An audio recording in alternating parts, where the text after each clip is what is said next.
Welcome to the American Business Podcast, episode 83, season 3.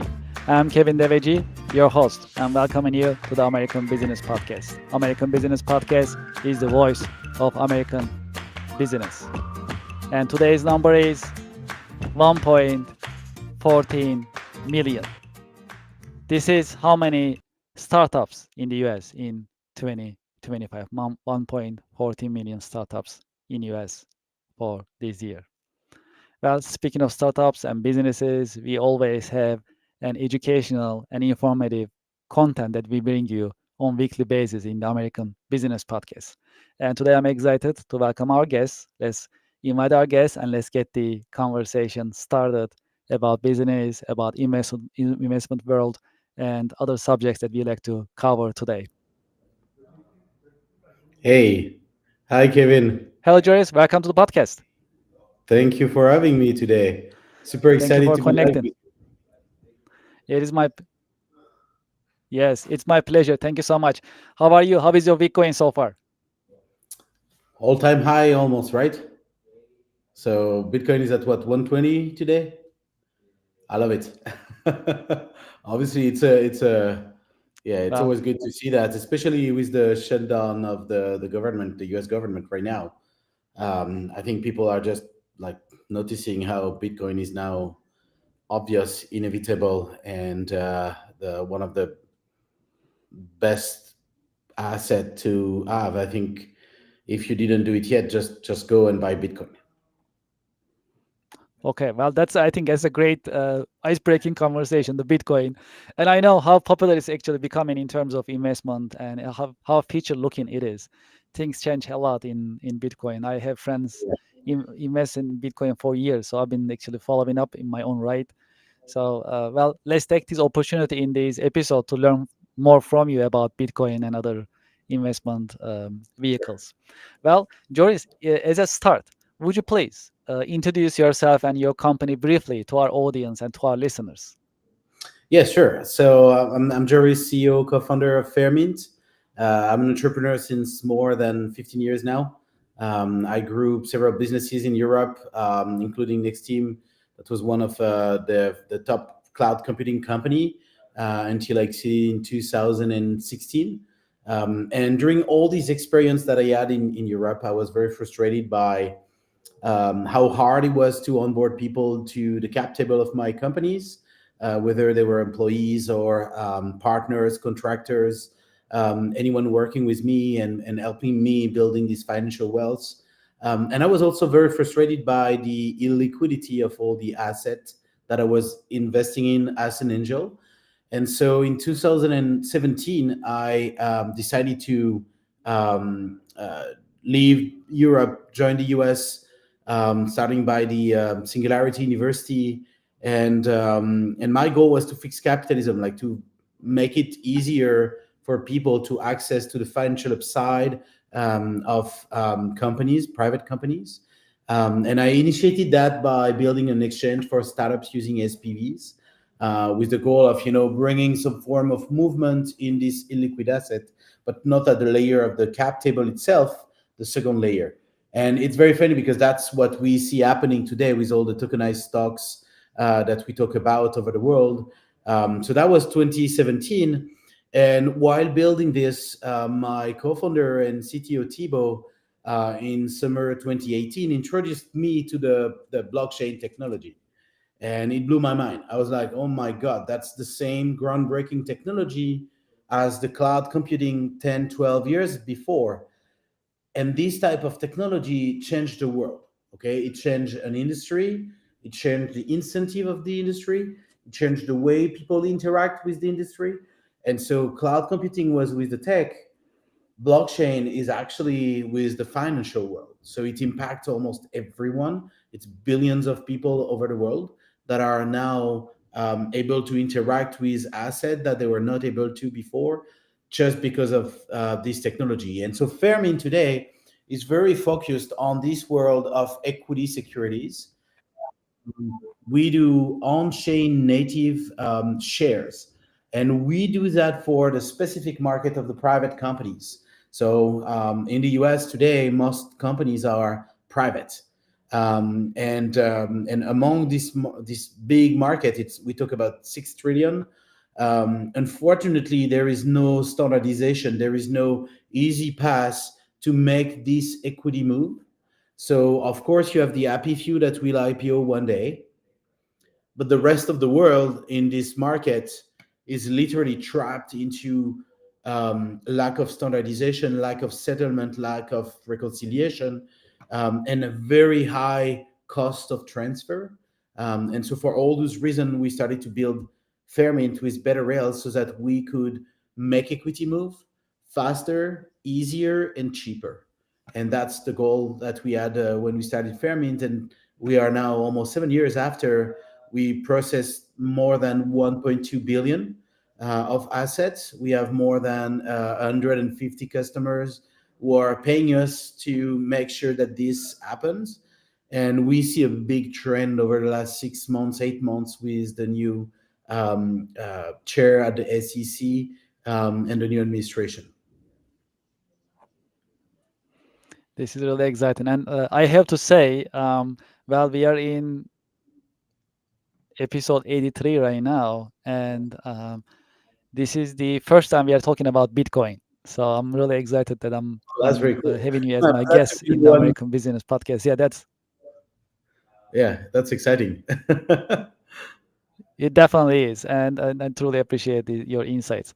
Well, we'll talk more about Bitcoin and some other investment vehicles, but before we go into Bitcoin even more, can you tell us how did your career started and how it has unfolded over the years? Yeah, so I've always loved technology, but I was on the business school track, and since the 2000, so everything started, I guess, when I was at my high school, and I started to build an investment clubs called the Raiders. Yeah, I was 15, 16 at that time, and I started to be really passionate by the capital markets, and it was fascinating for me, and that was in France, in Europe. So of course we were very far from the very active market that we see here in the US. And after that, I think it has been my field, Ariane.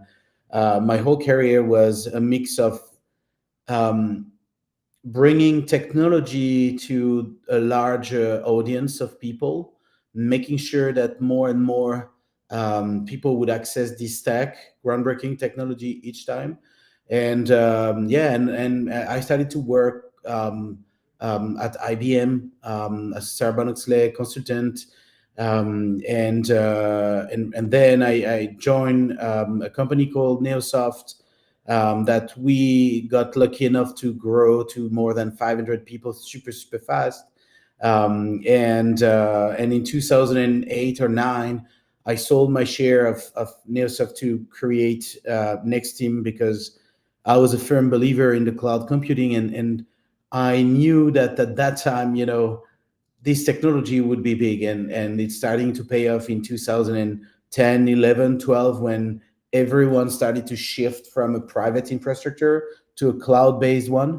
um, and then yeah, the whole compass for that was tech, tech, and tech, but always done in a way that brings business to the tech or tech to the business, and not just like a pure technical play.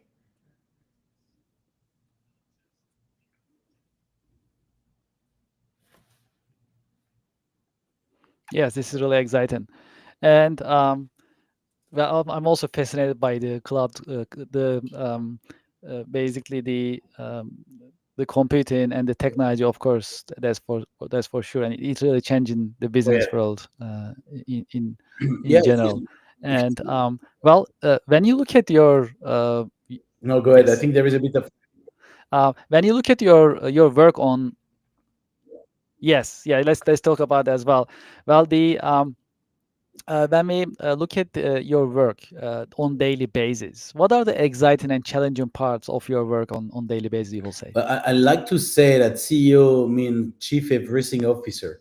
I think it's particularly true when you are in the 0 to 1 phase, where you need to compensate for any inefficiency in your organization. And so it's very interesting to do both, like the very early stage phase and the growth phase. And I got lucky enough to experiment both, starting from scratch, but also after starting from scratch, scaling very big, like I said earlier, 15 years ago, growing to 500 people in less than 2 or 3 years requires such effort. Um, but my day to day, I would say it starts with a daily, very short meeting with my team, and the goal is to make sure that we identify any blocking piece, and to make sure also that there is not too many silo in the company, meaning that the marketing, the tech, and the ops will talk the same language at the same moment, and we have a good overview of where we are going all together. I think it's very important to get rid of silo in organization, especially when you are small, because overall you want to make sure that everyone understand the goals, the goal of the day, the goal of the week, the goal of the month, but also the vision that you want to deliver. And that, yeah, I think it's very very important when you start. So I start my day with that meeting every day, um, pretty early in the morning, and then I have a succession of partnership meeting, internal discussion, um, and obviously recruitment, because right now we are in the scaling phase. So right over the last couple of weeks, I've been recruiting a lot. I spent time on it, um, and finally, always writing. Like I try to take time every day to write things down and make sure that what I chatted about with during a lunch, during a breakfast, during a call will at one point be laid down to something, a note or somewhere, because I think it's very important to try to remember things. And when you do a lot of threads at the same time, it's sometimes pretty hard to do. Yes, thank you for these insights. Well, we briefly actually, had some conversation before the podcast, and you mentioned about quantum computing and how it is actually impacting investment world, and you also talk about Bitcoin a little bit. Well, can you share your insights in general about the world of investment, including Bitcoin and other vehicles for businesses and other investors can actually benefit from, Yeah, I can. Yeah, and a little bit of capitalism yeah. 3.0, as you coined. That's my narrative. Capitalism 3.0. I think I love it. it's a good answer to Web 3. Like people were calling Web 3 whatever was done with crypto. I think Web 3 or Capitalism 3.0 is just like the combination of AI and crypto. And if we are back to this idea of this world of investment and all, like today, it's important to understand that there is a paradigm shift. It happened technically and for early adopters 5 or 7 years ago, and it's happening now to a broader range of people. Um, and I think, for the last 5 6 years, we started to see a movement which was the de-dollarization of the world. Okay, that was the world Mhm. going away from the dollar, creating massive risk for the US. Since 8 months, what we see is by taking over the crypto industry and making it possible in the US, there is a dollarization of the crypto industry. Bitcoin is of course always given as a price in dollar. Stable coins are also pegged to dollar, and most of the market over the world are right now in dollar, thanks to the stablecoin. And I think that it is a bit genius, okay, because the debt of this country has been financed mostly by the rest of the world. Each time that the dollar was going down in terms of value, the rest of the world was paying a bit more for the debt in the US. And de-dollarizing the economy, the world economy, was a risk for the US.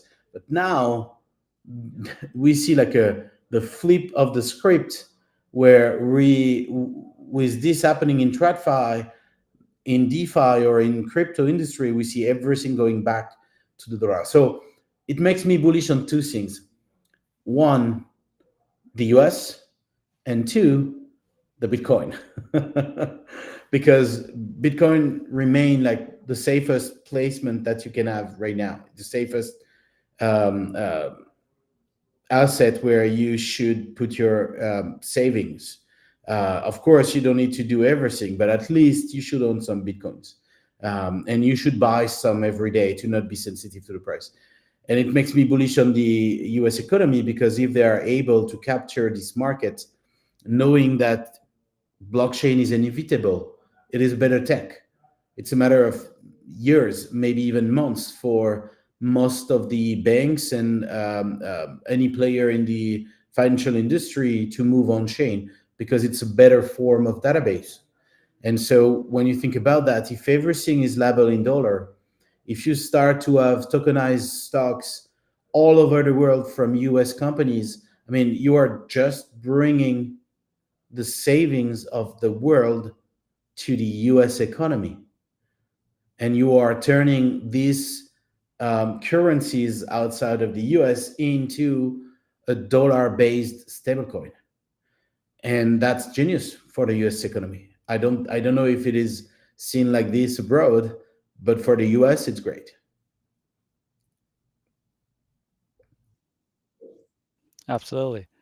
Well, tell us about your take on AI. So I understand you are really into technology and you've been following it for over the years. And I'd love to, uh, learn about your take about AI and how AI is impacting businesses and how it will be moving Well, forward. AI is absolutely unbelievable by how deep it goes and how fast it goes.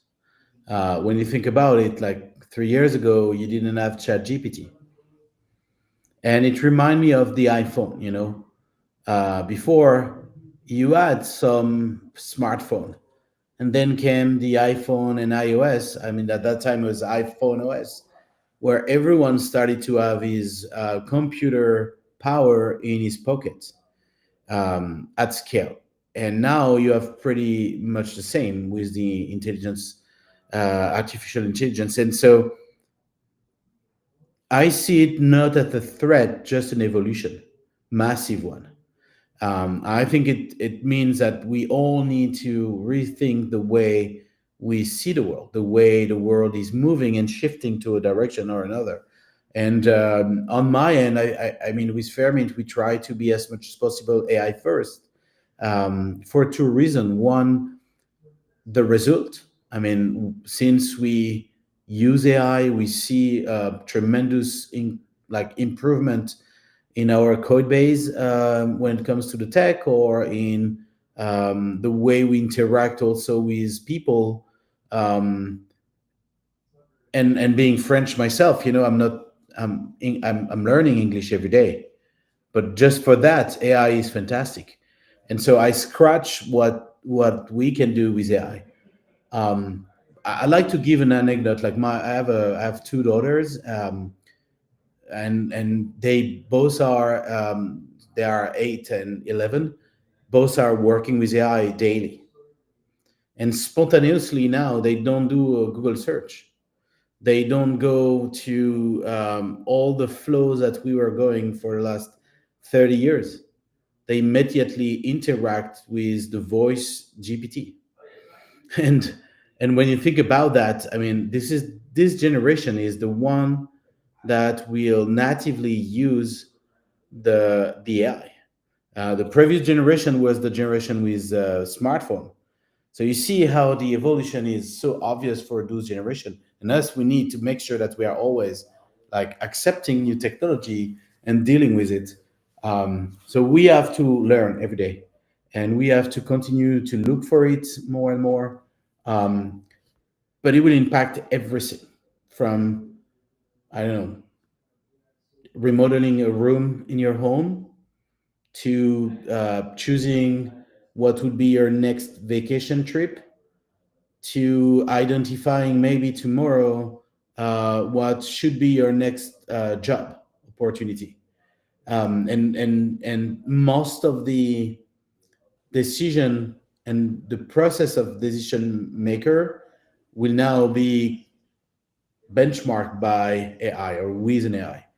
So it's big. It's big. It goes everywhere, True. and I'm very excited. I think we are lucky to live in this world. Absolutely. Absolutely.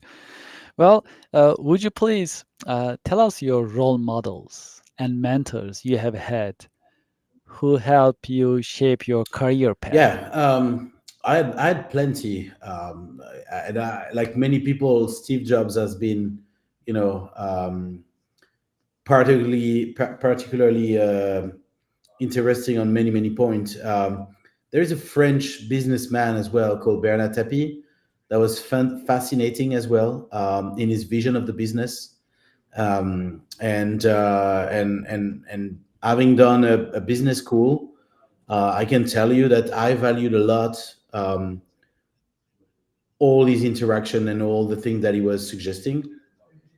Um, but overall, at the end, I'm a self-made man, so I've been learning a lot by doing as well. And I think what is very important when you look at a career is the resilience that the person has. How high they can go, everyone can go high, but how low can they go, and how long they can be on the lows. And I think I value a lot this part as well, because these profile like Jobs, Tapi, are people that went to these lows for a while. Um, and I want to be very modest. I don't have a inch of what those guys had, but yeah, I think that's fascinating, and it has been shaping me when I was young. Looking at this, yeah, it's something that I value a lot. If there is one key career lesson that you learned the hard way, what would it be that you can share with us? And if you want to share more Yeah. than one, we'll take it too. Well, I often say don't die, and don't die in all sense. Okay, of course, you don't want to die for real, but also you don't want to give up too fast, too easy. Like sometimes it's also this that will make you win if you are able to be resilient long enough. And like in the case of Fermin, but also in my previous businesses, it takes time. It takes time, especially if you are an early adopter or if you see things before others. I can tell you when I was doing my first investment club. I mean, it was the beginning of internet. Almost no one in my high school in Europe were doing investment or knew about stock markets, and I was already fascinated by that. And I saw the first trading website arriving, and I was like, oh my god, that's huge, because before everything was super intermediated. Now you can do it by yourself online. That was 1996, sorry, and 1997, 98. And I was in Europe, where internet came like 5, 6 years later than the US. And then it was like bridging the world of sales and tech. Same at my business school. I remember not a lot of people were interested in engineering school or whatever was done there. And actually, a couple of years later, tech became so big that now I think a third of these business school students from that time are working in something related to tech. Um, and then the cloud completely shifted whatever people were building to make it super cheap to launch a company in tech, to create an app, create something. And the SaaS business model changed also drastically the industry. And then came crypto. And now we see people interested in AI. So I always try to see that super early. You need to, when you see that, you need to be patient enough to let the market embrace this new technology. So don't die is probably the best example. Don't give it too fast, and also not everyone is made to be a founder. You mentioned at the beginning there's 1,014 startups, right? So it means Correct. there is Yes. 3 million Yes. founders in the US. Uh, well, like amen to all those people that are building and changing the world, because they are. I can tell you, like the power that you have when you are a founder is probably much bigger than the politician. And I was fascinated by politics when I was young, and very very fast I was like, okay, I need to be super far from that, because if you want to change the world today, you need to be an entrepreneur, a builder. You can't lie on Mhm. speeches and lies. So you have to stand up and build and shape the world the way you want it to be. Um, so that's an ode to all the builders. Congrats, guys.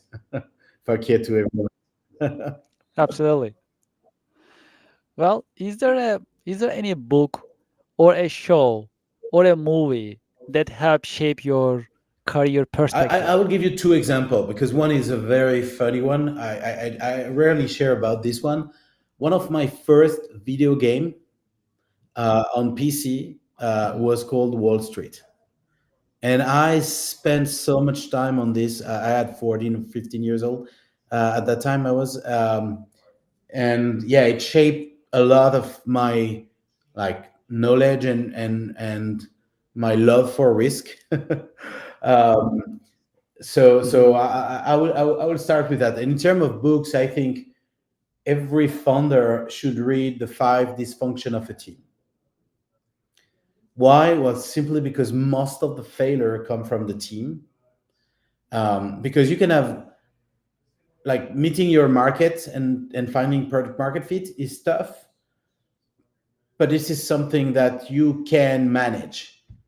But building with people with interests that are different, with mindset that are different, background that are different, it is extremely hard. And when you read this book, you understand that there is very few things to pay attention to always find solution to that. And these five dysfunction of a team, when you identify that, like super early, and literally with my co-founder, when we started to work together, that was the book that we were both having as referential book. um, it's really interesting, because you can save so many companies by making sure that the founding team, or the all the team as a whole, can work better together. So yeah, that's what I would suggest to have in your library and to use whenever you feel that something is wrong. That's a great tip. I appreciate it.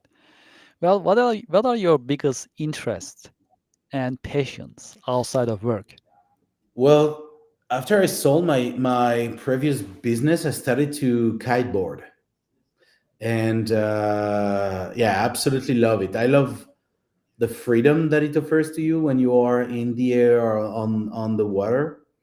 um, but also the fact that you travel the world to find the right spot and enjoy the spot.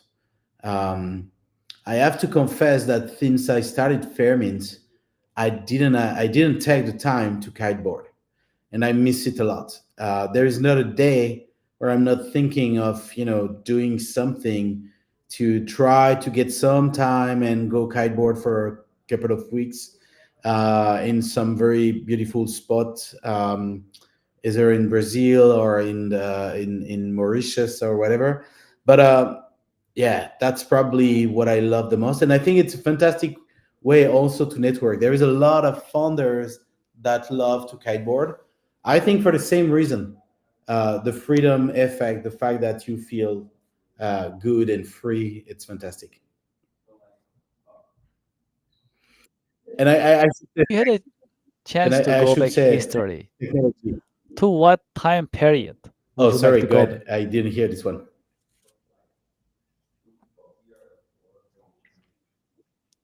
All right, sorry about that. Okay, yeah, I'll start from the beginning. If you had a chance to go back history, to what time period would you like to go back and That's a why? great question. I would say I would. Can I choose two?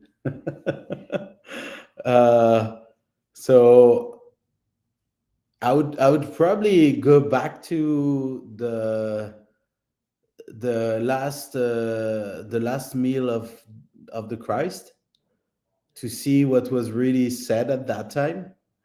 Um, yeah, I would. Yeah, that is something I would have loved to know. Like, what's the truth? Um, and then, yeah, honestly, I would probably try to sit at the table with like those men that shaped the 20th century, like Charles de Gaulle. Um, yeah, that's probably some of the people that I would have loved to cross paths with. Um, but if you give me the opportunity to travel in time, I think knowing about the past is cool, but I would probably go in the future just to see what's going on. Yeah, that's really exciting. Yeah, and we get different answers in each episode when we talk about these going back or going to the future. So this is really fascinating to talk about it. So thank you for sharing I your would go opinion to on see this. if Bitcoin is above the Well, 1 million. well, yeah, that is another point that I'm sure you would like to see, and it worth seeing. I'm sure this is really exciting. I mean, when you think about the point that where Bitcoin started, where it is right now, it's been an exciting journey, and it becomes a million. Yeah. Wow, that's really fascinating. Um, for the uh, for business owners and entrepreneurs, um, can you share your insights about how to stay motivated and inspired in the face of challenges in business? Do what you love. Honestly, like, life is short. Okay, with Fairmint, like, literally, it's been almost a decade that this stuff keeps me awake at night, and that's why I'm so excited today, because I see that the wave that I knew that was coming one day is here, and it's time to surf it. So look for the wave and cherry pick what you want to do. You don't have so much time, and if you are not motivated enough, like, just change. Like, we are all super lucky today. AI, internet, ability to travel. You can speak pretty much any language super fast with AI. I mean, you can go wherever you want, wherever you feel good. So yeah, and if you are just like in the lows, don't give up. It's tough. Like, if you're an entrepreneur, it's tough. Okay, you chose the path that might be the hardest, and not everyone will win. If you are not happy in this, like, just change, stop it. But if you feel that you are on the right track, then fight for it. Um, so yeah, I would say it's hard to give a to be extremely general on that, but I think, yeah, what matters is to make sure that you find some happiness in what you do. And if you don't, just make a decision, just stop and build something else. You have the right, and it's the best day to start was yesterday. And if you didn't do it, just do it today.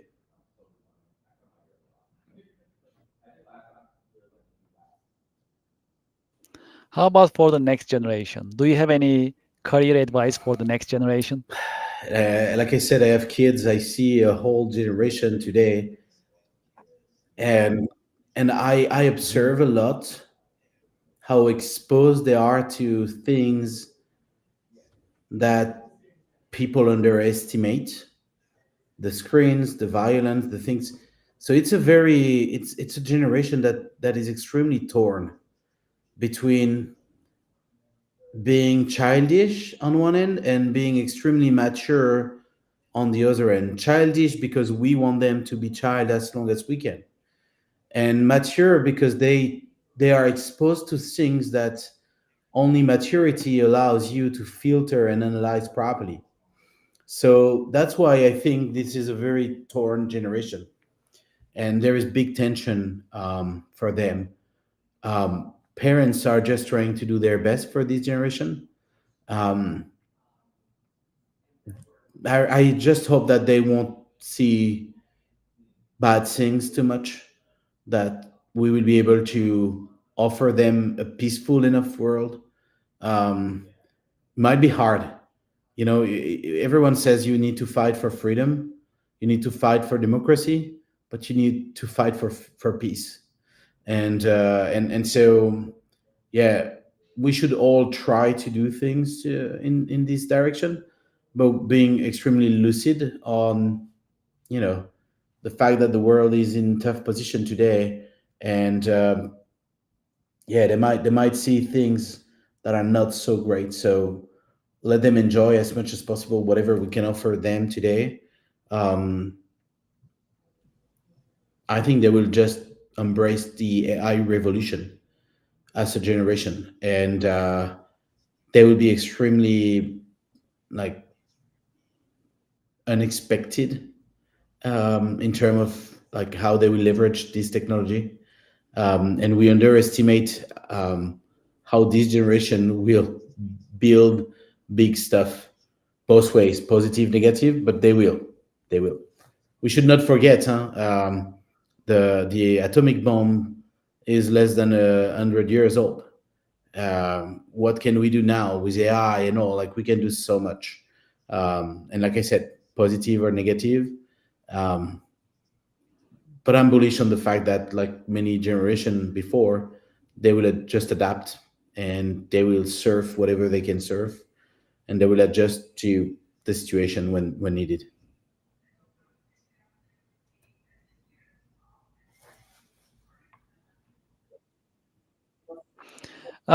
For those who like to learn about more about Fairmint, who like to be continue this conversation with you, what is the best way to be in touch with you and Well, your the organization? fastest way, of course, Fairmint.com for everything related to Fairmint, and you can find me on Twitter and LinkedIn whenever you want. Joris Delanoux. I'll be happy to answer to any question if you guys have any. And I drop it here. We are recruiting, so anyone that is looking for a Mhm. job, whether it's in tech, in marketing, or in operations, we are looking for people to help us continue build Fairmint.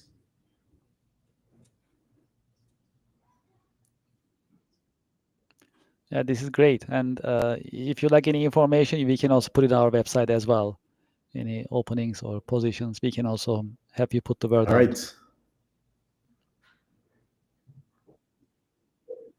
Sounds great. Joris, thank you so much for being with us in your busy schedule. And I appreciate your professional insights and your professional wisdom. Thank you very much Thank you and very have a much, great Kevin, for weekend. having us. It's a pleasure. Thank you very See much. you. Have a great weekend. Thank you. And to our audience and to our listeners, I hope you enjoyed today's episode. It was very informative, and we learned about Bitcoin and other investment vehicles, as well as technology. We talk about quantum computer technology, AI. So it was actually very informative. I hope you liked it very much. As you know, in the American Business Podcast, our goal is to bring you informative and educational podcast episodes. And that's how we craft our content in each the American Business Podcast episodes. And this is weekly, as you know, and every week we bring you the informative content about business. The American Business Podcast is the voice of American business. And if you like to be a guest, you can send us an email, americanbusinesspodcast@gmail.com. We also welcome advertisers and sponsors. If you like to sponsor and advertise in the American Business Podcast, if you like to sponsor the American Business Podcast, you can also send us an email, americanbusinesspodcast@gmail.com. Also, we love to hear from you, your thoughts, your feedback. Please let us know how we are doing. If there is a particular subject in business that you like us to cover, you like us to have a guest, um, you can also send us an email, americanbusinesspodcast@gmail.com. We make updates and announcements on our website, americanpodcast.tv. You can see our latest episodes, what is coming, who will be our guest. Um, for that, you can also visit our website, americanpodcast.tv. As you know, we have received YouTube Silver Award as the American Business Podcast. We have more than 120,000 YouTube subscribers. Thank you very much for your support. If you haven't done so, please go to our YouTube channel. This is the QR code that you can scan. It will take you directly to our YouTube channel, and you can subscribe and support the American Business Podcast. And if you are feeling more generous, please put your comments in the chat box in YouTube, share your thoughts, and get the conversation continuing on daily basis. I'd like to thank you for your time and for your interest. I'm looking forward to having you in the next The American Business Podcast episode. The American Business Podcast is the voice of American business. Thank you very much and have a great weekend.